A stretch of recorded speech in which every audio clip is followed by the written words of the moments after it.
কিডনিৰ কামটো হ'ল আমাৰ তেজক শুদ্ধ কৰা, মানে ফিল্টাৰ কৰা। তো আমি যিবোৰ বস্তু খাওঁ সেইখিনি হজম কৰাৰ পাছত, মেটাবলাইজ কৰাৰ পাছত যিখিনি ৱেষ্ট প্ৰডাক্ট তেজত সোমায় সেইখিনিতো শৰীৰৰ পৰা উলিয়াই দিব লাগে। পেচাবটো হৈ থাকে আমাৰ, সেইখিনিত বহুতখিনি বস্তু ওলায়, লেট্ৰিনৰ লগতো বহুতখিনি ওলায়। আমি যে উশাহ নিশাহটো লৈ থাকোঁ সেইখিনিতো কিছুমান ৱেষ্ট প্ৰডাক্টছ উলিয়াই থাকে। তেজত ক্ৰিয়েটিনিনৰ লেভেলটো বাঢ়ি যায়, তেতিয়া মই কওঁ যে আমাৰ কিডনি প্ৰব্লেমটো হৈছে। যদি ক্ৰনিক কিডনি প্ৰব্লেমটো হয় তেনেহ'লে মই পাওঁ যে ক্ৰিয়েটিনিন বঢ়াটো ইউজুৱেলি মানে আচলতে ইৰিভাৰ্চিবল কেতিয়াবা হয়।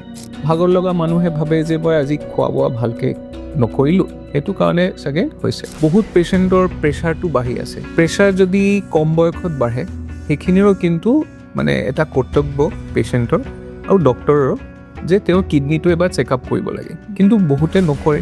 শৰীৰ ফুলি যোৱাৰ 3-4টা মানে মেইন গুৰুত্বপূৰ্ণ কাৰণ হ'ব পাৰে।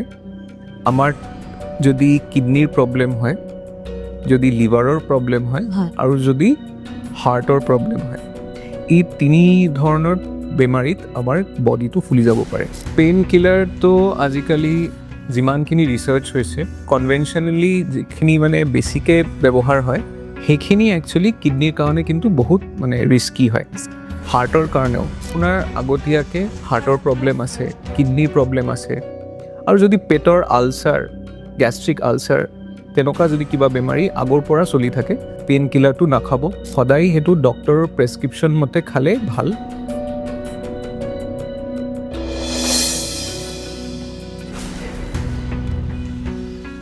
আপোনাৰ 2টা কিডনি বিকল হৈছে, কিডনি ট্ৰান্সপ্লাণ্ট কৰিব লাগিব। কথাষাৰ কিছু ভয় লগা নিশ্চয়। এনে কথা আমি জীৱনত কোনো সময়তে কোনো কালতে শুনিব নিবিচাৰোঁ, কিন্তু ব্যস্ত পৃথিৱীত দৈনন্দিন জীৱনত আমি কিডনি সমস্যাৰ লক্ষণে দেখা দিলেই সহজতে অৱহেলা কৰোঁ। নমস্কাৰ, স্বাস্থ্য বাৰ্তালাপৰ অন্য এটি এপিছডলৈ মই পপিয়ে আপোনালোক সকলোকে আদৰণি জনাইছোঁ। আপোনালোকৰ কিডনি সম্পৰ্কীয় যিকোনো সমস্যা বা যিকোনো প্ৰশ্নৰ উত্তৰলৈ আজি এই এপিছডটি কঢ়িয়াই আনিছোঁ, আৰু আপোনালোকৰ প্ৰতিটো প্ৰশ্নৰ উত্তৰ দিবৰ বাবে আজি আমাৰ সৈতে আছে এগৰাকী অভিজ্ঞ বৃক্কৰোগ বিশেষজ্ঞ অৰ্থাৎ নেফ্ৰলজিষ্ট ডাক্তৰ অংকিত ৰে। আহকচোন আপোনালোকৰ প্ৰতিটো প্ৰশ্নৰ উত্তৰ তেওঁৰ পৰা জানো। আৰু এটা কথা, ভিডিঅ'টোত আৰম্ভণিতে যে দুষাৰ বাক্য কৈছিলোঁ, সেই কেইষাৰ যদি আপোনালোকৰ জীৱনত শুনিবলৈ মন নাই, এপিছডটো সম্পূৰ্ণকৈ চাব। ছাৰ, পোনপ্ৰথমতে আপোনাক স্বাগতম জনাইছোঁ। ধন্যবাদ, নমস্কাৰ। হয় ছাৰ, সুদূৰ কলকাতাৰ পৰা অসমৰ ডিব্ৰুগড় হেন জিলাত আহি আৰু বৰ্তমান আপুনি স্বাস্থ্য হস্পিটেলত যিহেতু ৰাইজৰ সেৱা কৰি আছে, আপোনাৰ অনুভৱটো পোনপ্ৰথমতে জানিব বিচাৰিম। মোৰ অনুভৱটো ভালেই, মানে আজিলৈকে মোৰ 1.5 বছৰমান হ'ল ডিব্ৰুগড়ত থকা, তো ভালে পাইছোঁ। মানুহসকলে বহুত মানে মৰম কৰিছে, আৰু মানে বহুত দুখীয়া মানুহৰ ট্ৰিটমেণ্টটো কৰিলোঁ, তো ভালে পাইছোঁ, ভালে লাগিছে। মানে প্লেন আছে ইয়াতে কণ্টিনিউ কৰাৰ। ইয়াতে কণ্টিনিউ কৰা। হয় ছাৰ, যিহেতু আপুনি কৈছে যে 1.5 বছৰমান হৈছেহে, গতিকে ইমান কম সময়ত আপুনি ইমান শুদ্ধকৈ অসমীয়াটো ক'বলৈ শিকিছে। কাৰণ মানে মোৰ মতে ডক্টৰৰ কামটো বিশেষকৈ পেচেণ্টৰ লগত ভালকৈ ডিছকাছ কৰা, সেইটো সঁচা কথা। তেওঁৰ বেমাৰী কিমান, কেনেকুৱা আছে, তেওঁৰ কি মেডিচিন খাব লাগে, মানে অকল প্ৰেছক্ৰিপশ্যন বনালেই নহয়, ভালকৈ বুজাই দিব লাগে। আৰু বুজাই দিলে মানে কমপ্লায়েন্স, মানে এই পৰামৰ্শটো মানি থকাটো বহুত ভালকৈ কৰে পেচেণ্টে। আৰু মানে এটা টাচ অফ মই ক'ম যে সহানুভূতি সেইখিনি দিব লাগে। নহ'লে মানে কাৰণ মই যিটো ফিল্ডত আছোঁ নেফ্ৰলজি, সেইখিনি মানে পেচেণ্টেতো ক্ৰনিক বেমাৰীত ভুগিয়ে থাকে, তো যদি মই এবাৰ চাওঁ তাৰপিছত পেচেণ্টক এৰি দিওঁ তেনেহ'লেতো নহ'ব। এটা মানে যোগাযোগটো কৰি থাকিব লাগে। সেইকাৰণে মানে মই অলপ এটা ক্ল'জ ৰিলেশ্যনশ্বিপ মানে বনাই থোৱাৰ এটা চেষ্টা কৰোঁ সকলো পেচেণ্টৰ লগতে। তো এই বেছি কথা কৈ থকাৰ বাবে মানে অলপ শিকিব লাগিলে অসমীয়াটো, আৰু মানে মোৰ মানে ষ্টাফ, হস্পিটেলৰ ষ্টাফে শিকাই থাকে, যিমান মানে ভুল চুল কৰি থাকোঁ সেইখিনি মানে অলপ কাৰেকশ্যন কৰি দিয়ে।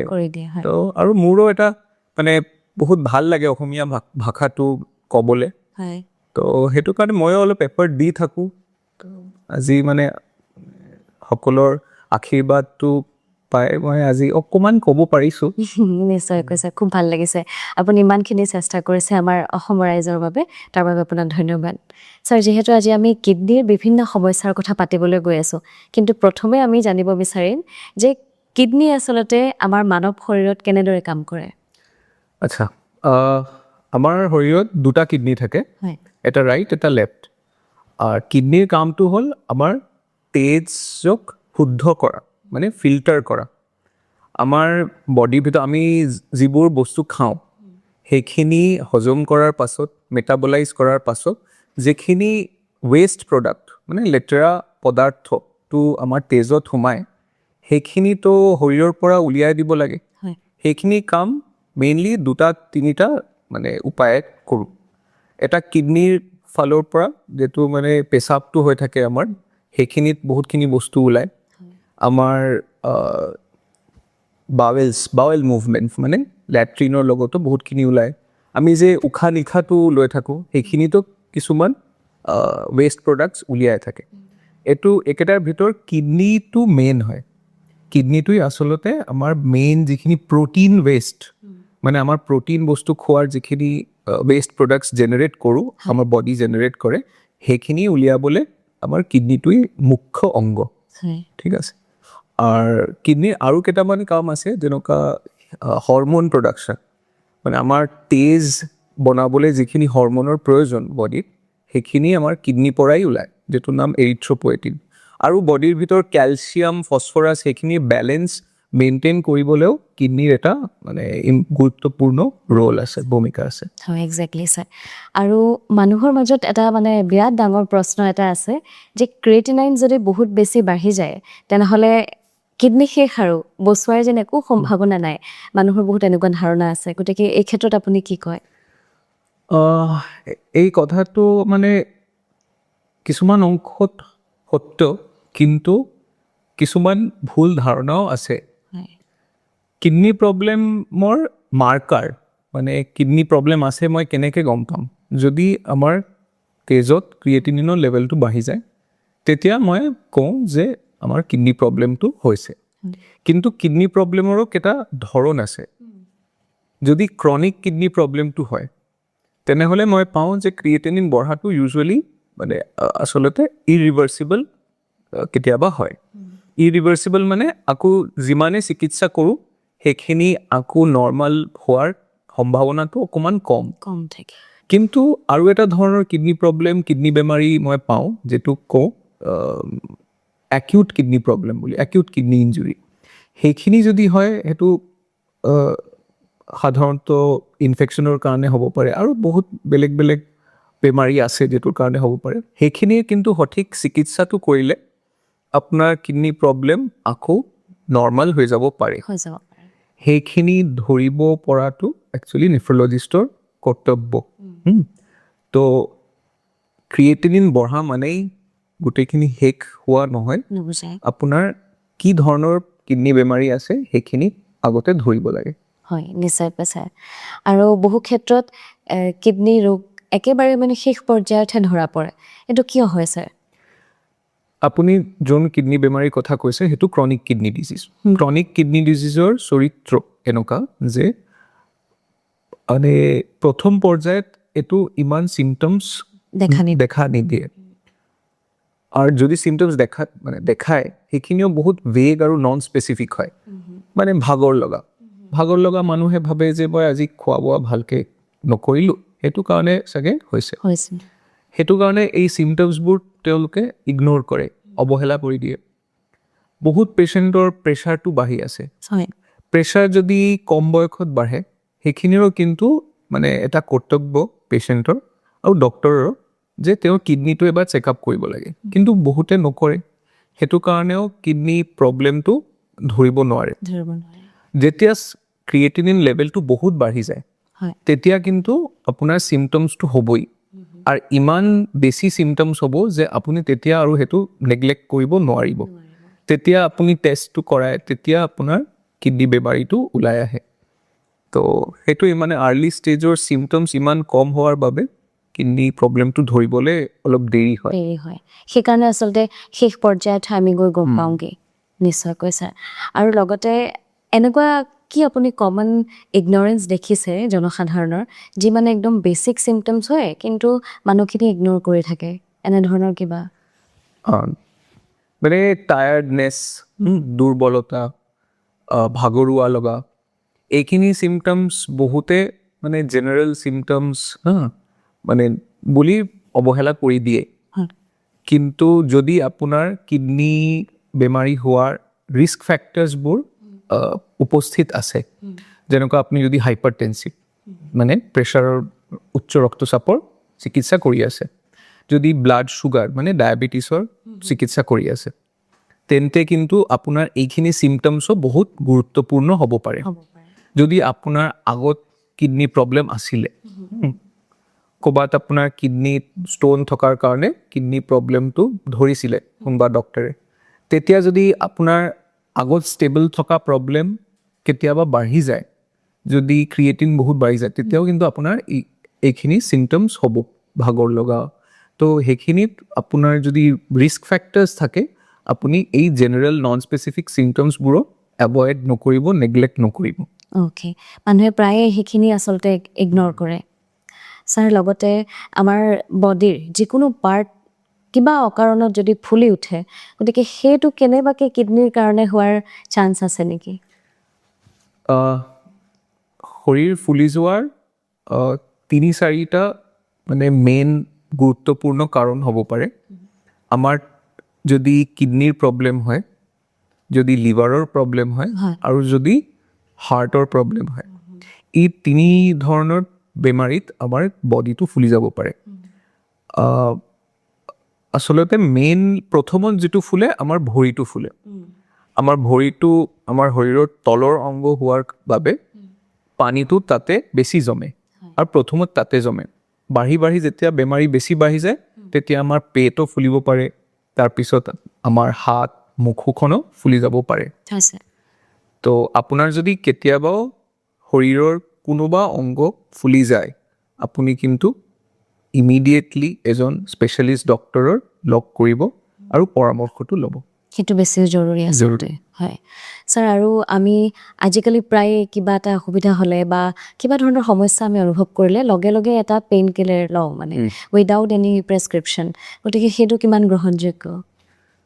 পেইন কিলাৰটো আজিকালি যিমানখিনি ৰিচাৰ্চ হৈছে, যিখিনি মানে পেইন কিলাৰৰো বিভিন্ন ধৰণ আছে, কিন্তু কনভেনশ্যনেলি যিখিনি মানে বেছিকৈ ব্যৱহাৰ হয়, সেইটো হ'ল আপোনাৰ NSAIDs মানে non steroidal anti inflammatory drugs. সেইখিনি একচুৱেলি কিডনীৰ কাৰণে কিন্তু বহুত মানে ৰিস্কি হয়, হাৰ্টৰ কাৰণেও। তো আপুনি যদি বিষৰ দৰৱ খাব লাগিছে, আপোনাৰ যদি প্ৰিভিয়াছ হিষ্ট্ৰী নাথাকে, আপুনি খাব পাৰে, কিন্তু লং টাৰ্ম নাখাব। হয়। যদি 3-4 দিন 5 দিনৰ এটা কোৰ্চ আপুনি কৰে, সেইটো কিন্তু প্ৰব্লেম নহ'বও পাৰে। কিন্তু যদি আপোনাৰ আগতীয়াকৈ হাৰ্টৰ প্ৰব্লেম আছে, কিডনীৰ প্ৰব্লেম আছে, আৰু যদি পেটৰ আলচাৰ, গেষ্ট্ৰিক আলচাৰ, তেনেকুৱা যদি কিবা বেমাৰী আগৰ পৰা চলি থাকে, আপুনি কেতিয়াবা পেইন কিলাৰটো নাখাব। আৰু পেইন কিলাৰ মেডিচিন কেতিয়াবা আপুনি অ'ভাৰ দ্য কাউণ্টাৰ মানে ফাৰ্মাচীৰ পৰা ডাইৰেক্ট কিনি আনি খাব নালাগে। সদায় সেইটো ডক্টৰৰ প্ৰেছক্ৰিপশ্যন মতে খালে ভাল, কাৰণ ডক্টৰে যেতিয়াই প্ৰেছক্ৰিপশ্যন কৰিব, আপোনাৰ পৰা এইখিনি হিষ্ট্ৰী তেওঁ বিচাৰিব যে আপোনাৰ হাৰ্টৰ কি সমস্যা আছিলে, কিডনীৰ কিবা সমস্যা আছে নেকি, সেইখিনি জানা মতেই তেওঁ কিন্তু মেডিচিন প্ৰেছক্ৰাইব কৰে। সেইখিনি ফাৰ্মাচিষ্টে কিন্তু কেতিয়াও নকৰে। তো এইখিনি মানে ডেঞ্জাৰাছ মেডিচিন সদায় প্ৰেছক্ৰিপশ্যন মতে খালে ভাল হয় ছাৰ। আৰু আজিকালি প্ৰায় মানুহ মানে হেল্থৰ লগত খুব কনচিয়াছ দেখা পোৱা যায়, খুব মতে জিম যায় বা বিভিন্ন ধৰণৰ প্ৰটিন বা ছাপ্লিমেণ্টসমূহ লয়। গতিকে এই ছাপ্লিমেণ্ট বা প্ৰটিন ৰেগুলাৰলি যিহেতু খোৱা যায়, কিডনীত কিবা এফেক্ট কৰাৰ কিবা চান্স আছে নেকি? এফেক্ট কৰাৰ চান্সটো থাকেই। তো এইখিনি মানে যদি আপুনি লৈ আছে, আপোনাৰ যদি যিকোনো মেডিকেল পাৰ্চনেল মানে কোনোবা ডক্টৰ নহ'লে ট্ৰেইনড ফিজিকেল ট্ৰেইনাৰ, তেওঁলোকে যদি ছুপাৰভাইজ কৰি দিয়ে, তেনেহ'লে ইটছ অ'কে, আপুনি ল'ব পাৰিব। কিন্তু ইউজুৱেলি আমি যিটো মানে এডভকেট কৰোঁ, পৰামৰ্শ দিওঁ যে আপুনি প্ৰটিন ছাপ্লিমেণ্টছটো যিমান পাৰে এভইড কৰিব, কাৰণ কেতিয়াবা মই পাইছোঁ যে য়াং পেচেণ্টছ মানে বহুত কম বয়সৰ পেচেণ্ট, জিম কৰি থকা পেচেণ্টৰ ছাপ্লিমেণ্টছ প্ৰটিন বেছি খোৱাৰ বাবে ক্ৰিয়েটিনিনটো কেতিয়াবা বাঢ়ি যায়। সেইটো সদায় কিডনি ডেমেজ নুবুজায়, কিন্তু কেতিয়াবা ছাপ্লিমেণ্টত ক্ৰিয়েটিন বুলি এটা বস্তু থাকে, ক্ৰিয়েটিন ছাপ্লিমেণ্ট, সেইখিনি মাচল বনাবলৈ অলপ মানে সাহায্য কৰে, মানে হেল্প কৰে, সহজ কৰি দিয়ে। কিন্তু এই ক্ৰিয়েটিনিন বঢ়াটো একচুৱেলি কিডনিৰ বেমাৰী বুলি মানে নুবুজায়। কিন্তু সেইখিনি আপুনি ডক্তৰক দেখালে আৰু কেইটামান টেষ্ট কৰিলে তেতিয়াহে আপুনি নিশ্চিত হ'ব পাৰিব যে আপোনাৰ কিডনি প্ৰব্লেম আছে নে নাই। কেতিয়াবা যদি অকণমান ক্ৰিয়েটিনিন বঢ়াৰ পাছতো প্ৰটিন ছাপ্লিমেণ্টছটো কণ্টিনিউ কৰি থাকে পেচেণ্টে, তেতিয়া কিন্তু সঁচাকেই আপোনাৰ কিডনি প্ৰব্লেমটো আহি যাব পাৰে। তো মই সদায় কওঁ যে আপুনি যদি খাই আছে ছাপ্লিমেণ্টছ, আপুনি যিকোনো ডক্তৰৰ পৰামৰ্শ লৈ সেইটো তেওঁৰ মতে আপুনি খাব পাৰে, কিন্তু চেকআপত থাকিব। আৰু যদি কেতিয়াবা ক্ৰিয়েটিনিনটো বাঢ়িছে বুলি পায়, আপুনি কিন্তু সেইখিনি বস্তু এভইড কৰিব। আৰু যিখিনি মানে কম্পালচৰি টেষ্ট হয় সেইখিনি কৰাই থাকিব লাগে নিশ্চয়কৈ। আৰু লগতে যিকোনো ক্ষেত্ৰতে আজিকালি বেছি পানী বেছিকৈ খোৱা, এনেকুৱা ধৰণৰ এষাৰ কথা আছে নহয়। গতিকে পানী বেছিকৈ খালে ভাল নে কেনেধৰণে? পানী বেছি খোৱাই মানে বেছি ক্ষেত্ৰত আপোনাৰ পানী বেছি খোৱাই ভাল। কিছুমান স্পেচিফিক কণ্ডিশ্যন আছে য'ত মই পানীটো কমাবলৈ কওঁ। যি বেমাৰীখনত আপোনাৰ ফুলাটো হয়, যে বডিৰ কিবা অংগ যদি ফুলি যায়, সেইখিনি পেচেণ্টৰ কিন্তু পানী খোৱাটো কমাই দিব লাগে, ৰেষ্ট্ৰিক্ট কৰিব লাগে। কিন্তু যদি আপোনাৰ কিডনিৰ প্ৰব্লেমো আছে কিন্তু ফুলা ইমান নাই, তেতিয়া আপুনি যিমান পাৰে পানী খাব পাৰে, কিন্তু এটা মানে লিমিট নিশ্চিত কৰি দিয়াই ভাল। যেনেকুৱা 2.5 লিটাৰ্ছ, 2.5 লিটাৰমান আমাৰ কাৰণে মানে সঠিক, মানে তাতকৈ বেছি খাব নালাগে। তো কিন্তু যদি আপোনাৰ শৰীৰৰ ভৰিখন যদি ফুলি আছে, যদি মুখখন ফুলি আছে, তেতিয়া কিন্তু আপোনাৰ নেফ্ৰলজিষ্ট নহ'লে কাৰ্ডিঅ'লজিষ্ট যোনে আপোনাক চাই আছে, তেওঁ যিমান ৰেষ্ট্ৰিকশ্যন কৰি দিব আপোনাক, আপোনাৰ পানী খোৱাটো তাৰ ভিতৰতে ৰাখিব লাগে। হয় ছাৰ, আপুনিতো বিভিন্ন এজ গ্ৰুপৰ পেচেণ্ট যিহেতু আপুনি চায়, গতিকে য়াং এজৰ এনেকুৱা ধৰণৰ পেচেণ্টৰ সংখ্যা বাঢ়িছে নেকি বাৰু, বিশেষকৈ কিডনি ৰোগৰ ক্ষেত্ৰত? বাঢ়িছে, আৰু সেইটো বঢ়াৰ মানে বিভিন্ন কাৰণ আছে। যেনেকুৱা আজিকালি এৱেৰনেছটোও বাঢ়িছে, আৰু এক্সেছ টু ট্ৰিটমেণ্টো বাঢ়িছে। মানে আগতে কি আছিলে, মানে পেচেণ্ট যদি কেতিয়াবা কিডনি বেমাৰী হয়, পেচেণ্টৰ পৰিয়ালে মানে ধৰি লয় যে এইখিনি মানে শেষ, তেওঁৰ জীৱনটো শেষ, চিকিৎসা কৰিও ইমান লাভ নাই। সেইটো কাৰণে কেতিয়াবা তেওঁলোকে পৰামৰ্শই নলয়, ডক্তৰৰ ওচৰলৈ নাযায়। কিন্তু আজিকালি অকণমান মেডিকেল ছায়েন্সো এডভান্স হৈছে। কিডনি ফেইলিয়াৰৰ পাছতো ছাৰ্ভাইভেল মই দিব পাৰিছোঁ পেচেণ্টসকলক। ডায়েলিচিছৰ সুবিধাটো আজিকালি বহুত ইজিলি উপলব্ধ আছে, মানে অলমষ্ট এভৰি হস্পিটেলত আপোনাৰ ডায়েলিচিছৰ সুবিধা এভেইলেবল আপুনি পাব। লগত কিডনি ট্ৰান্সপ্লাণ্টৰ সুবিধাটো আজিকালি বহুত, মানে আমাৰ ডিব্ৰুগড়তো আছে, গুৱাহাটীত আছে। তো সেইখিনি এৱেৰনেছ অহাৰ পাছত পেচেণ্টে আৰু অলপ বেছি সচেতন হৈছে নিজৰ শৰীৰৰ সম্পৰ্কত, আৰু সেইটো পাছত তেওঁলোকে টেষ্ট সোনকালে কৰায়। যদি কিবা চিমটমছ হয়, আজিকালি ছ'চিয়েল মিডিয়াৰ বাবে বহুত ইনফৰ্মেশ্যন ইজিলি এভেইলেবল আছে।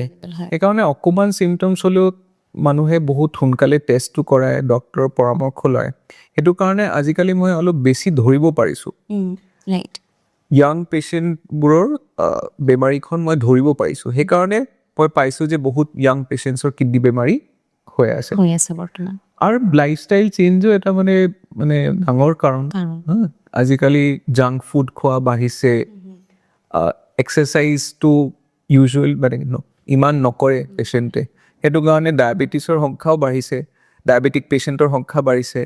আৰু ডায়েবেটিছ আজিকালি বহুত কম বয়সত আৰম্ভ হৈ যায় সেইটো কাৰণেও য়াং পেচেণ্টছৰ ভিতৰত কিডনি প্ৰব্লেম হোৱাৰ সম্ভাৱনাটো বাঢ়িছে বাঢ়ি গৈছে ছাৰ ডায়েবেটিছ বা হাইপাৰ টেনশ্যন নিচিনা এইবোৰ সমস্যাই মানে কিডনিত বহুত বেছি প্ৰভাৱ পেলায় নহয়নে মানে এইখিনি হ'ল আপোনাৰ নন কমিউনিকেবল ডিজিজেছ মানে আমি যদি আমাৰ যিখিনি টোটেল বেমাৰী আছে কমন ডিজিজেছ সেইবোৰৰ ভিতৰত এটা আছে কমিউনিকেবল ডিজিজেছ মানে ইনফেকচাছ ডিজিজেছ যিখিনি ইনফেকশ্যন মানে এজন মানুহৰ পৰা আৰু এজন মানুহলৈ যাব পাৰে বেমাৰীখন আৰু এখন আছে আপোনাৰ নন কমিউনিকেবল ডিজিজ মানে যিখিনি এনেকৈ স্প্ৰেড নকৰে diabetes hypertension hyperuricemia hypothyroidism এই দুটাৰ ভিতৰত চবতকৈ ডেঞ্জাৰাছ হাইপাৰ টেনশ্যন আৰু ডায়েবেটিছ কাৰণ এইখিনি কণ্ট্ৰলত যদি আপুনি ৰাখিব নোৱাৰে তেনেহ'লে এণ্ড অৰ্গান ডেমেজ কৰে এণ্ড অৰ্গান মানে আমাৰ যিখিনি মেইন অংগ আছে শৰীৰৰ হাৰ্ট লিভাৰ কিডনি সেইখিনি মানে শ্ল'লি কিন্তু ডায়েবেটিছো আৰু হাইপাৰ টেনশ্যনো ডেমেজ কৰি দিব পাৰে তো যিহেতু ডায়েবেটিছৰ সংখ্যা বাঢ়িছে হাইপাৰ টেনশ্যন পেচেণ্টছৰ সংখ্যা বাঢ়িছে সেইটো কাৰণেই কিডনিৰো প্ৰব্লেম আজিকালি ইমান বাঢ়ি গৈছে হৈছে আৰু লগতে ইউৰিনৰ কালাৰ বা প্ৰস্ৰাৱৰ ৰঙৰ ওপৰতো কিডনিৰ কিবা সমস্যা আমি ধৰিব পাৰোঁ নেকি এনেতো পেচাবৰ ৰংটো সলনি হোৱাৰ বহুত কাৰণ ঠিক আছে কিন্তু তাৰ ভিতৰত যিটো মেইনলি মই সদায় কৈ থাকোঁ যে আপোনাৰ পেচাবটো যদি ৰঙা হয় মানে যদি আপোনাৰ পেচাবত তেজ গৈ আছে বুলি আপুনি ভাবে তেতিয়া কিন্তু আপুনি ইমিডিয়েটলি এজন ডক্টৰৰ পৰামৰ্শ ল'ব কাৰণ সেইখিনি আপোনাৰ কিডনি প্ৰব্লেম নহ'লে ইউৰিনাৰী ট্ৰেক্ট মানে কিডনিৰ তলত যিখিনি মানে পেচাবৰ নলীডাল আছে সেইখিনিৰ সমস্যা বুজাব পাৰে হয় গতিকে মানে সেইখিনি ক্ষেত্ৰত মানে এজন নেফ্ৰলজিষ্ট নহ'লে ইউৰলজিষ্টৰ পৰামৰ্শটো ল'ব লাগিব আৰু এটা প্ৰশ্ন আপোনালৈ কিডনিত পাথৰ হোৱা অৰ্থাৎ মানে কিডনি ষ্টোন আৰু কিডনি ডেমেজ এই দুটাৰ মাজত মানে কেনেধৰণৰ সম্পৰ্ক বা পাৰ্থক্য আছে কিডনি ষ্টোন যদি হয় এইটোৰো বিভিন্ন ধৰণৰ মানে প্ৰব্লেমছ ক্ৰিয়েট কৰিব পাৰে হয় যদি আপোনাৰ পেচাবৰ ৰাস্তাটো পাথৰৰ কাৰণে ব্লক হৈ যায় অবষ্ট্ৰাকশ্যন এটা হৈ যায় যদি তেতিয়া আপোনাৰ পেচাবত ইনফেকশ্যন হৈ যাব পাৰে পেচাবৰ ইনফেকশ্যন যদি বহুত বাঢ়ি যায় আৰু সেইখিনি যদি কিডনিলৈকে যায় তেতিয়া কিন্তু আপোনাৰ ক্ৰিয়েটিনিনটো বাঢ়ি যাব পাৰে সেইখিনি যদি আপুনি সঠিক সময়ত যদি এইটো চিকিৎসা নকৰে কিডনিটো আপোনাৰ পাৰ্মানেণ্টলি ক্ষতি হৈ যাব পাৰে ডেমেজ হৈ যাব পাৰে তো সেইটো এটা আৰু কেতিয়াবা বাইলেট্ৰেল মানে দুটা ছাইডৰ যদি কিডনিত বহুত সংখ্যাত পাথৰ হৈ থাকে সেইখিনি মানে থকাৰ বাবেও লাহে লাহে কিন্তু আপোনাৰ কিডনি ফাংচনটো কমি যাব পাৰে তো সেইখিনি বেমাৰীৰো চিকিৎসা আপোনাক সোনকালে কৰাব লাগিব যদি অবষ্ট্ৰাকশ্যন থাকে পেচাবটো নোলোৱাৰ কাৰণে আপোনাৰ যদি কিডনি প্ৰব্লেমটো বাঢ়ি গৈছে সেইখিনি চিকিৎসা আছে সোনকালে পাথৰটো উলিয়াই দিলে ইনফেকশ্যনটো চিকিৎসা কৰিলে আপোনাৰ কিডনিটো আকৌ আগৰ নিচিনা ভাল হৈ যাব পাৰে কিন্তু যদি আপুনি এই চিকিৎসা কৰিবলৈ দেৰি কৰে তেনেহ'লে কিডনি ডেমেজটো পাৰ্মানেণ্ট হৈ যাব পাৰে মানে সেইখিনি বুজিব লাগে যে কিডনিটো আমাৰ কিন্তু দুটাই আছে আৰু সেইখিনি এবাৰ ডেমেজ হোৱাৰ পাছত আকৌ ৰিজেনেৰেশ্যনৰ মানে ক্ষমতাটো নাই অপশ্যনটো নাই সেইকাৰণে এবাৰ যদি এটা পৰ্যায়ৰ পিছলৈ যায়গৈ মানে এটা পৰ্যায় পাৰ হৈ যায় তাৰ পিছত মই যিমানে চিকিৎসা কৰোঁ আমাৰ কিন্তু আগৰ কণ্ডিশ্যনত ঘূৰি আহিব নোৱাৰিম তো সেইটো কাৰণে মানে আৰু সচেতন হ'ব লাগে কিডনিৰ প্ৰব্লেম অকণমান থাকোঁতেই মানে মেডিকেল এডভাইচটো ল'ব লাগে ৰাইট ছাৰ আৰু ডায়েলিচিছ কৰাৰ লগে লগে বা ডায়েলিচিছৰ কথা শুনিলেই মানে বহুতৰ বুকু কপে যেন জীৱনটো শেষ আৰু একো নাই আৰু গতিকে কিমান দূৰ সত্য সেইটো কথা কিছুমান মিছকনচেপশ্যনছ আছে ডায়েলিচিছৰ বিষয়ে ডায়েলিচিছ আচলতে মই ভাবোঁ ডায়েলিচিছ এটা ছেকেণ্ড ইনিংছ যিবোৰ পেচেণ্টৰ দুটা কিডনি বিকল হৈ পৰিছে সেইবোৰ পেচেণ্টক যদি মই ডায়েলিচিছটো আৰম্ভ কৰোঁ, তেওঁলোকে এটা নতুন জীৱন পায়।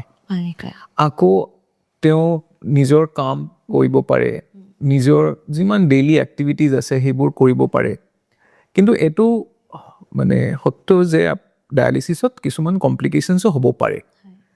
তো ডায়েলিচিছ কৰি থকা পেচেণ্টক বহুত মানে এটা ক্ল'জ অবজাৰভেশ্যন, ৰেগুলাৰ মেডিকেল কেয়াৰৰ ভিতৰ ৰাখিব লাগে। কাৰণ যদি কিছুমান কমপ্লিকেশ্যনছ হয় ডায়েলিচিছত, যদি আপুনি সেইটো সঠিক চিকিৎসাটো কৰে, আকৌ পেচেণ্ট ঠিক হৈ যাব পাৰে। কিন্তু মানুহৰ ভিতৰত এই মিছকনচেপশ্যন থকাৰ বাবে এবাৰ ডায়েলিচিছ আৰম্ভ কৰি দিয়াৰ পাছত যেতিয়া পেচেণ্টৰ মানে শৰীৰটো অকণমান বেয়া কণ্ডিশ্যনত যায়, তেতিয়া বহুতে আশা এৰি দিয়ে আৰু ভাবে যে মানে আৰু একো মানে কৰিব নোৱাৰিম, একো লাভ নাই।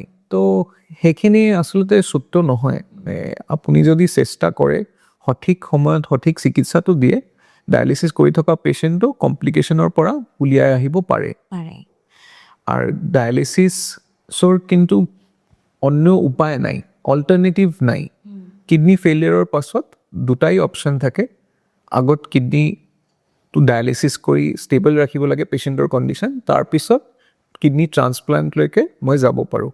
কিন্তু যদি আপুনি ডায়েলিচিছটো নকৰে, তেতিয়া কিন্তু বেলেগ উপায় নাই। যদি কোনোবাই আপোনাক কৈ থাকে যে আপুনি সেইখিনি দৰৱ খালে আপোনাৰ কিডনীটো ভাল হ'ব, সেইখিনি কিন্তু মানে মিছা কথা তেওঁ কৈছে, আপোনাক মিছলিড কৰিছে। কাৰণ ডায়েলিচিছতকৈ বেলেগ উপায় এতিয়ালৈকে ওলোৱা নাই। আৰু ট্ৰান্সপ্লাণ্টটোও আপোনাৰ ইমাৰ্জেঞ্চি ট্ৰিটমেণ্ট নহয়। মানে আপুনি আজি কিডনী ফেইলিয়াৰ লৈ যদি ডক্টৰৰ ওচৰলৈ যায়, আপুনি কাইলৈ ট্ৰান্সপ্লাণ্ট কৰাব নোৱাৰিব। তো আগতে আপোনাক ডায়েলিচিছ কৰি পেচেণ্টক ষ্টেবল কৰিব লাগিব। তেওঁ যেতিয়া ডায়েলিচিছত সুস্থ আছে, তেতিয়াহে আপুনি ট্ৰান্সপ্লাণ্টৰ কাৰণে আগবঢ়াব পাৰিব চিকিৎসাটো। ছাৰ, কিডনী ট্ৰান্সপ্লাণ্টৰ কথা যিহেতু আপুনি কৈছে, মানে ট্ৰান্সপ্লাণ্ট কৰাৰ পাছত মানুহ এজনৰ স্বাভাৱিক জীৱন কেনেধৰণৰ হয়? ট্ৰান্সপ্লাণ্টৰ পাছত কিন্তু মানুহে বহুতখিনি নৰ্মেল স্বাভাৱিক এটা জীৱন মানে জীয়াই থাকিব পাৰে। ডায়েলিচিছতো যদি মই ভালকৈ ডায়েলিচিছ কৰোঁ, তেনেহ'লেও কিন্তু পেচেণ্ট বহুত ভালদৰে নিজৰ জীৱনটো জীয়াই থাকিব পাৰিব। কিন্তু ট্ৰান্সপ্লাণ্ট সদায় ডায়েলিচিছতকৈও আৰু ভাল। কাৰণ তেওঁ বহুতখিনি এনেকুৱা বস্তু আছে যিখিনি ডায়েলিচিছ কৰি থাকিলেও আপোনাৰ তেজত থাকি যায়। কিন্তু নতুন এটা কিডনী প্ৰতিস্থাপন কৰিলে সেই মানুহবোৰ কিন্তু আকৌ নৰ্মেল মানুহৰ নিচিনাই নিজৰ জীৱনটো জীয়াই থাকিব পাৰিব। ট্ৰান্সপ্লাণ্টৰ বহুত এডভান্টেজেছ, কিন্তু অকণমান ৰিস্কো থাকে। চাৰ্জাৰীটো এটা মানে ডাঙৰ চাৰ্জাৰী। পেচেণ্টৰ যদি হাৰ্টৰ প্ৰব্লেম থাকে, কিবা ইনফেকশ্যন চলি থাকে, সেইখিনি ট্ৰান্সপ্লাণ্ট চাৰ্জাৰীৰ পাছতে বাঢ়ি যাব পাৰে। তো সেইটো কাৰণে বহুত চেকআপ, বহুত এক্সামিনেশ্যন কৰি আগতে পেচেণ্টক ষ্টেবল আৰু ফিট ফৰ চাৰ্জাৰী কৰিব লাগে। তাৰ পাছতহে ট্ৰান্সপ্লাণ্টটো কৰাব পাৰিব। আৰু ট্ৰান্সপ্লাণ্টৰ পাছতো কিছুমান দৰৱ চলি থাকিব পেচেণ্টৰ, আৰু সেইখিনি বহুত মানে গুৰুত্বপূৰ্ণ। আপুনি কেতিয়াবাও যদি এটা মেডিচিনো পাহৰি যায় খাবলৈ, তেতিয়া কিন্তু আপোনাৰ কিডনীটো ৰিজেকশ্যনৰ এটা ৰিস্ক হৈ যাব। আমাৰ কিডনী যিখিনি বেলেগৰ পৰা প্ৰতিস্থাপন কৰা হ'ল, আমাৰ শৰীৰৰ নিজৰ ইমিউনিটি, সেইখিনি কিন্তু নতুন কিডনীক সদায় এটা ৰিজেক্ট কৰাৰ, ডেমেজ কৰাৰ চেষ্টা কৰি থাকে। সেইখিনি দৰৱ খুৱাই মানে সেই ইমিউনিটিক ৰখাই ৰাখিব লাগে। কিন্তু যদি আপুনি মেডিচিনটো পাহৰি যায়, যদি আপোনাৰ আগৰ পৰাই মেডিচিনৰ কমপ্লায়েন্স, মানে সঠিক সময়ত সঠিক মেডিচিনটো খোৱাৰ অভ্যাস নাই, তেনেহ'লে কিন্তু ট্ৰান্সপ্লাণ্টৰ পাছতো আপোনাৰ শৰীৰটো বহুত প্ৰব্লেম কৰি দিব পাৰে। হয় ছাৰ, আৰু লগতে আৰু এটা প্ৰশ্ন সোধোঁ আপোনাক এইখিনিতে। যেনেকৈ ডায়েবেটিছৰ ক্ষেত্ৰত মানে ঘৰৰ যদি পৰিয়ালৰ কাৰোবাৰ যদি কিবা হিষ্ট্ৰী থাকে, সেইটো তেনেকৈ এটা জেনেটিকেলি বিয়পাৰ চান্সেছ থাকে। কিডনীৰ ক্ষেত্ৰতো হয় নেকি তেনেকুৱা? কিছুমান কিডনী প্ৰব্লেম আছে, কিডনী ডিজিজ আছে, যিখিনি মানে জেনেটিকেলি ট্ৰান্সমিটেড। যেনেকুৱা আপোনাৰ পলিচিষ্টিক কিডনী ডিজিজ বুলি এটা ধৰণৰ কিডনী বেমাৰী আছে। সেইখিনি মানে আচলতে যদি মা দেউতা থাকে, আপোনাৰ অফস্প্ৰিং মানে সন্তানৰো হ'ব পাৰে। তো কিন্তু সকল কিডনি ডিজিজ কিন্তু জেনেটিক্যালি ট্ৰান্সমিটেড নহয় মানে আপোনাৰ মা দেউতাৰ যদি কাৰোবাৰ কিডনি প্ৰব্লেম আছিলে সেইটোত যদি ডায়েবেটিছৰ পৰা হৈ থাকে তেনেহ'লে আপোনাৰ ৰিস্ক নাই অ'কে কিন্তু যদি আপোনাৰ মা নহ'লে দেউতাৰ কিডনি প্ৰব্লেমটো জেনেটিক আছিলে মানে পলিচিষ্টিক কিডনি ডিজিজ আছিলে তেনেহ'লে কিন্তু আপোনাৰো এটা ৰিস্ক থাকিব তেনেহ'লে আপোনাক এটা বয়সৰ পাছত নিজৰ চেকআপটো কৰাই থাকিব লাগিব যাতে আপোনাৰ যেতিয়া আৰম্ভ হ'ব কিডনি প্ৰব্লেমটো আপুনি যাতে সোনকালে এইটো ধৰিব পাৰে আৰু সেইখিনিৰ মানে বাঢ়ি যোৱাটো কমাবলৈ যিমানখিনি ট্ৰিটমেণ্ট অপশ্যনছ আছে সেইখিনি ডক্টৰে ষ্টাৰ্ট কৰিব পাৰিব যেনেকুৱা মই আগতে কৈছোঁ কিডনি প্ৰব্লেম অলপ থাকোঁতে যদি ডক্টৰে গম পায় আপুনি যদি গম পায় তেনেহ'লে ট্ৰিটমেণ্ট অপশ্যনছ বেছি আৰু যদি শেষ পৰ্যায়লৈকে যোৱাৰ পাছত আপুনি গম পায় তেতিয়া কিন্তু ট্ৰিটমেণ্ট অপশ্যনছ ইমান নাই তো সেইটো কাৰণে কিডনি প্ৰব্লেমটো সদায় সোনকালে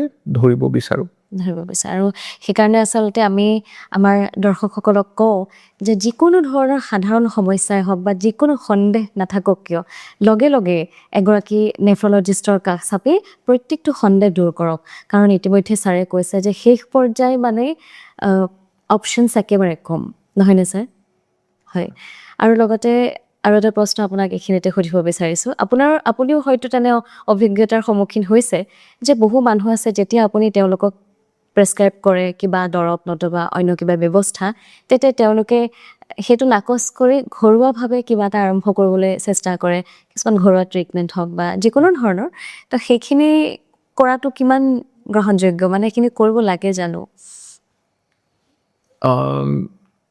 মানে মই যেতিয়াই পেচেণ্টসকলক কওঁ যে আপোনাৰ ট্ৰিটমেণ্ট অপশ্যনছ এতিয়া দুটা মানে এটা কিডনি ট্ৰান্সপ্লাণ্ট নহ'লে ডায়েলিচিছ তেতিয়া ভয়ৰ কাৰণত হ'ব পাৰে বেলেগ কাৰণত হ'ব পাৰে তেওঁলোকে এইখিনি গ্ৰহণ নকৰি তেওঁলোকে গুচি যায় ঘৰুৱা চিকিৎসাৰ ওচৰলৈ যায় কিন্তু মই সেইটোৱে ক'ব বিচাৰিছোঁ যে মই অল্টাৰনেটিভ থেৰাপিছ মানে যিখিনি ৱেষ্টাৰ্ণ মডাৰ্ণ মেডিচিন নহয় সেইটোতকৈ বেলেগ যিখিনি আছে সেইখিনি মানে মই মানি লৈছোঁ সেইখিনি কিন্তু কেতিয়াবা কাম কৰে সেইখিনি কেতিয়াবা ইম্প্ৰুভমেণ্ট হয় কিন্তু মাইনৰ বেমাৰী যিখিনি মানে লাইফ থ্ৰেটেনিং ডিজিজেছ হয় যেনেকুৱা কিডনি প্ৰব্লেম সেইখিনিত আজিলৈকে কেতিয়াও কোনেও পোৱা নাই যে গাঁৱলীয়া দৰৱ অল্টাৰনেটিভ মেডিচিনছ খোৱাকৈ সেইখিনি ট্ৰিটমেণ্ট ছাকচেছফুল হৈছে বা কিডনি ফেইলিয়াৰটো ৰিভাৰ্ছ হৈছে সেনেকুৱা কোনো উদাহৰণ নাই মানে এইখিনি প্ৰুভেন ট্ৰিটমেণ্ট নহয় ৱেষ্টাৰ্ণ মেডিচিন মডাৰ্ণ মেডিচিনত যিমানখিনি ৰিচাৰ্চ হৈছে তাতে আজিলৈকে কিডনি ফেইলিয়াৰৰ কমপ্লিট কিডনি ফেইলিয়াৰৰ দুটা ট্ৰিটমেণ্টেই আহিলে তাৰ ভিতৰত এটা ডায়েলিচিছ এটা ট্ৰান্সপ্লাণ্ট যদি কোনেও আপোনাক বেলেগ ট্ৰিটমেণ্ট অপশ্যন দিয়ে আৰু সেইখিনি আপোনাক কিডনিক ঠিক কৰি দিব বুলি কয় সেই কিন্তু আপোনাক মিছলিড কৰি আছে তো আপুনি যদি বেলেগ ট্ৰিটমেণ্টৰ ওচৰলৈ যায় সেইখিনি আপোনাক মানে সময়টো নষ্ট কৰিব সেইখিনি সময়ত আচলতে ডক্টৰৰ পৰামৰ্শটো বেছি জৰুৰী আৰু মানে কিডনি পেচেণ্টৰ কাৰণে মানে প্ৰত্যেকটো দিন বহুত ইম্পৰ্টেণ্ট হয় আপুনি যদি আজি আপোনাৰ ট্ৰিটমেণ্টটো আৰম্ভ কৰাৰ কথা কিন্তু আপুনি দেৰিকৈ যদি আৰম্ভ কৰে তেনেহ'লে এই 24 ঘণ্টাৰ ভিতৰত পেচেণ্টৰ কণ্ডিশ্যন বহুতখিনি বেয়া হৈ যাব পাৰে ছাৰ লগতে আমাৰ দৰ্শকৰ এটা জানিবলগীয়া প্ৰশ্ন যে আমি আমাৰ বয়সৰ অনুযায়ী নে সময়ৰ অনুযায়ী আমি কেতিয়া নিজৰ কিডনিৰ কাৰণে আমি টেষ্টবোৰ কৰি থাকিব লাগে বাৰু সকলো পেচেণ্টৰ মানে সকলো মানুহৰ একচুৱেলি ক্ৰিয়েটিনিনটো টেষ্ট কৰিব নালাগে যদি আপোনাৰ বিশেষ কিছুমান চিমটমছ লক্ষণবোৰ আহি থাকে তেতিয়াহে আপুনি কৰিব আৰু যদি আপুনি এট ৰিস্ক পপুলেশ্যন হয় মানে আপোনাৰ কিডনিৰ ৰোগ হোৱাৰ এটা সম্ভাৱনা আছে কিয়নো আপোনাৰ ডায়েবেটিছ আছিলে হাইপাৰটেনশ্যন আছিলে তেতিয়াহে কিন্তু আপোনাক কিডনি চেকআপটো কৰাব লাগে আৰু নহ'লে যদি কেতিয়াবা আপুনি মানে এটা সন্দেহ কৰে যে মোৰ এইবোৰ লক্ষণ আহিছে সেইখিনি কিডনি প্ৰব্লেম কিডনি ৰোগৰ কাৰণে হ'ব পাৰে তেতিয়াহে আপুনি কিডনি চেকআপটো কৰাব লাগে আপোনাক হয় মানে এনেই গৈ কিবা এটা টেষ্ট কৰাব নালাগে আচলতে আপোনাক খালি জানিব লাগে যে কিডনি প্ৰব্লেমৰ কিডনি ৰোগৰ কি লক্ষণ হ'ব পাৰে সেই লক্ষণবোৰ আহিলে বা হ'লে তেতিয়াহে আপুনি কৰিব আৰু নহ'লে যেনেকুৱা মই ক'লোঁ ডায়েবেটিক পেচেণ্টছ, হাইপাৰটেনছিভ পেচেণ্টছ সেইবোৰৰ কৰিব লাগে। হয় ছাৰ। আৰু যিখিনি মানুহে স্মকিং বা ড্ৰিংকিং কৰে সেই মানুহখিনিৰ কাৰণেও কিডনীৰ ক্ষেত্ৰত মানে প্ৰভাৱ পেলাব নেকি? স্মকিংটোতো ডাইৰেক্টলি কিডনীক ডেমেজ কৰি দিব পাৰে। সেইখিনি যিবোৰ কিডনী ৰোগ আছে সকলো ট্ৰিটমেণ্টৰ প্ৰথম ষ্টেপটো হ'ল ষ্টপ স্মকিং। আৰু ড্ৰিংকিঙৰ একচুৱেলি ডাইৰেক্ট কিডনীৰ ওপৰত ইমান ইফেক্ট নাই, কিন্তু যদি কিডনী ড্ৰিংকিং কৰি থকা পেচেণ্টৰ লিভাৰ প্ৰব্লেমটো হয়, সেইখিনি যেতিয়া ক্ৰনিক লিভাৰ ডিজিজ হৈ যাব, মানে চিৰ'চিছ, লিভাৰ চিৰ'চিছ হৈ যাব, তেতিয়া কিন্তু লিভাৰ চিৰ'চিছ কেন এফেক্ট কিডনিজ। ৰাইট। তো আল্টিমেটলি ইনডাইৰেক্টলি আপোনাৰ ড্ৰিংকিং এটা এফেক্ট কৰে কিডনীক। হয়, গতিকে অলপমান আঁতৰি থকাটো ভাল।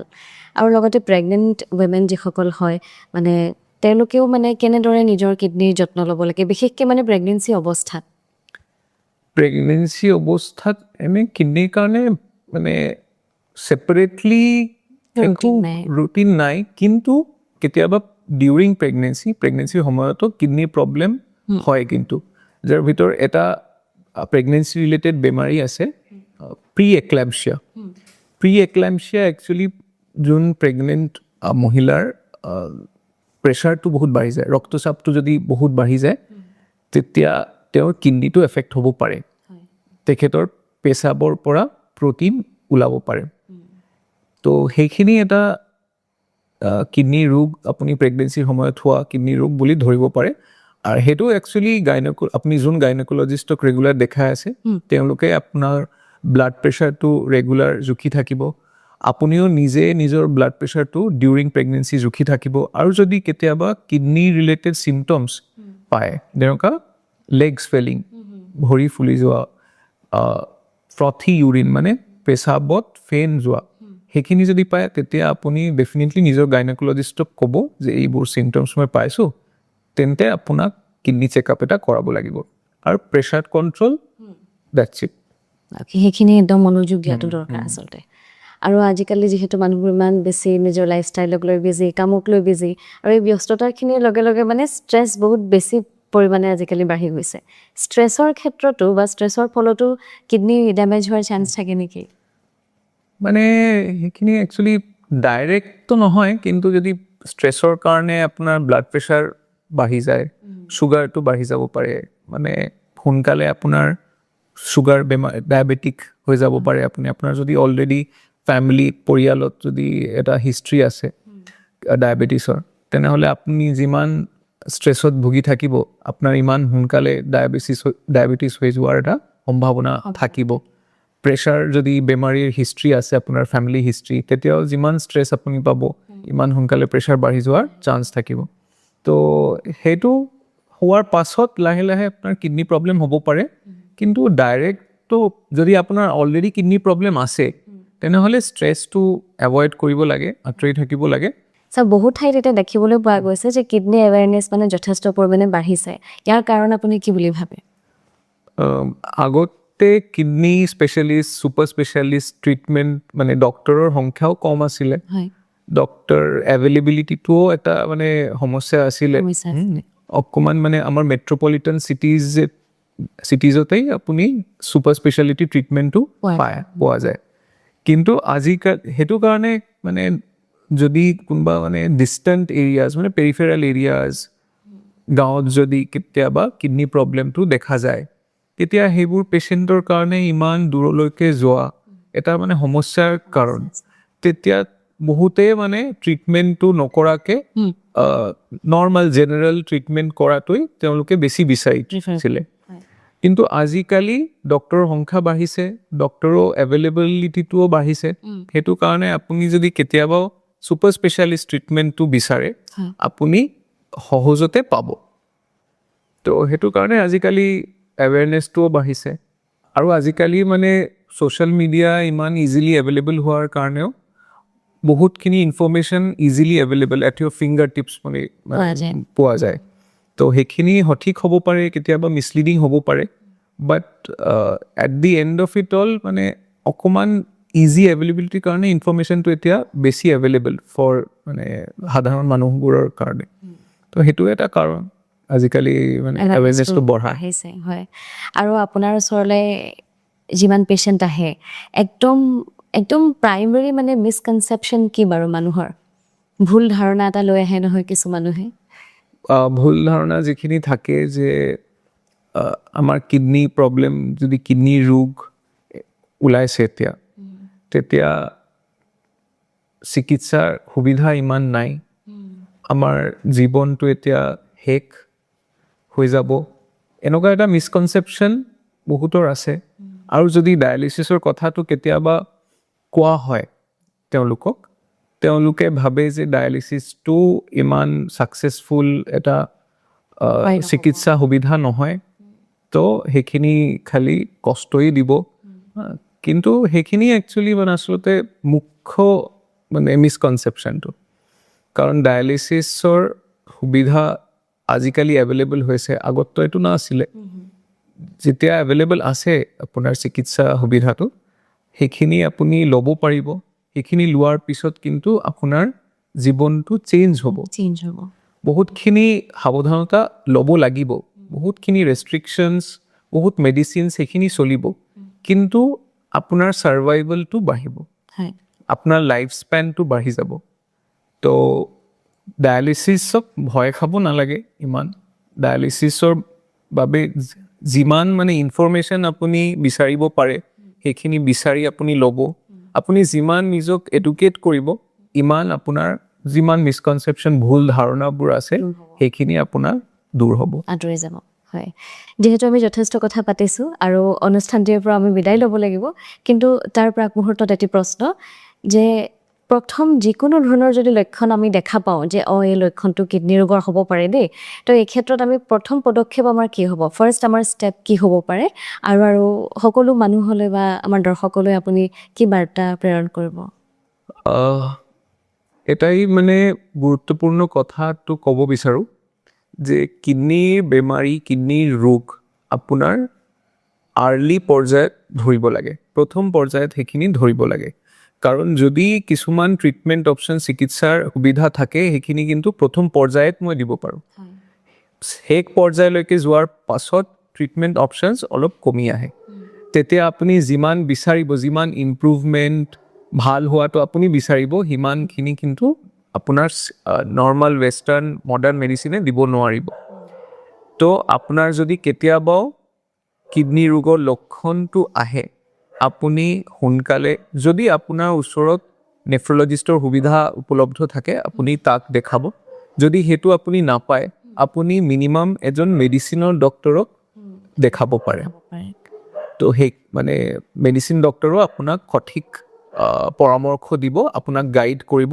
তাৰ পাছত যেতিয়া আপুনি নেফ্ৰলজিষ্টৰ সুবিধাটো পাব আপুনি তাক গৈ দেখাব পাৰে সেইখিনি আচলতে প্ৰথম ষ্টেপ মানে প্ৰতিজন মানুহৰ কাৰণ কিডনী বেমাৰীৰ বিষয়ে বহুত ভুল ধাৰণা আছে আপুনি যদি সঠিক ডক্তৰক নেদেখায় তেনেহ'লে আপোনাক মানে আপোনাৰ মিছলিড হোৱাৰ চান্সটো বেছি নিশ্চয় ছাৰ ইমান ব্যস্ততাৰ মাজত ইমান পেচেণ্টৰ চাই থকাৰ মাজতো আপুনি আহি সময় দিলে তাৰ বাবে আপোনাক বহুত বহুত ধন্যবাদ জনাইছোঁ আৰু পৰৱৰ্তী সময়তো আপোনাক এনেদৰে লগ পোৱাৰ আশা কৰিছোঁ ছাৰ ধন্যবাদ গতিকে এয়া আছিল অভিজ্ঞ নেফ্ৰলজিষ্ট ডাক্তৰ অংকিত ৰায় আমি আশা কৰিছোঁ যে আজিৰ পডকাষ্টটোৰ পৰা আপোনালোকৰ মনৰ বহু শংকা ভয় নতুবা বহু প্ৰশ্নৰ উত্তৰ আপোনালোকে পাইছে আৰু ছাৰক যদি পোনপটীয়াকৈ লগ পাই আপোনালোকৰ অধিক তথ্য জানিবলৈ মন আছে তেনেহ'লে স্ক্ৰীণত দিয়া নম্বৰত আপোনালোকে যোগাযোগ কৰিব পাৰে আৰু লগতে স্বাস্থ্য বাৰ্তাৰ তৰফৰ পৰা এনেধৰণৰ তথ্য আপোনালোকলৈ আনিবৰ বাবে আমি পুনৰ লগ পাম আৰু এয়া আমাৰ আপোনালোকলৈ প্ৰতিশ্ৰুতি গতিকে আজিলৈ বিদায় লৈছোঁ